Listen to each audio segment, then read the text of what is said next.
উত্তর চব্বিশ পরগনার দেগঙ্গার চাকলা ধামে পৌঁছালেন মুখ্যমন্ত্রী মমতা বন্দ্যোপাধ্যায়। চাকলার লোকনাথ ধামের পুরনো মন্দির সংস্কারের পর নতুনভাবে উদ্বোধন করবেন তিনি।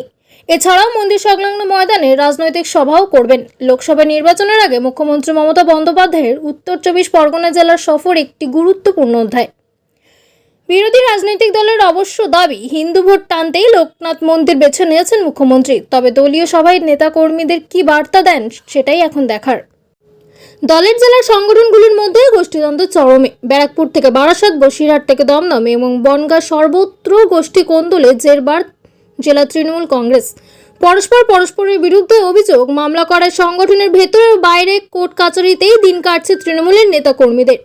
সেখানে দাঁড়িয়ে কি ঐক্যের বার্তা দেন মুখ্যমন্ত্রী মমতা বন্দ্যোপাধ্যায়, সেদিকে তাকিয়ে আছে জেলা নেতৃত্ব। ব্যুরো রিপোর্ট, খবর দিনভর।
শুরু হচ্ছে সুপ্রভাত। আমাদের নেত্রী মমতা বন্দ্যোপাধ্যায়ের নির্দেশ দেওয়ার জন্য তার আগে দলের পক্ষ থেকে যাদের বলতে দেওয়া হয়েছে এখানে আছেন একাই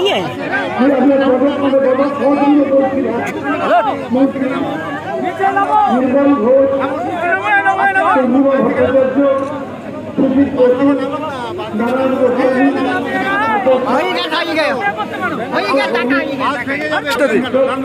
পিছন থেকে বলুন, আপনি সামনে থেকে কেন বলছেন? আবার ছবি করছে কি আছে বুঝলাম না। ওইখান থেকে দেওয়া আছে, কোথায় দেওয়া আছে? এটা দেওয়া আছে, এটা দেওয়া আছে, এটা দেওয়া আছে, এটা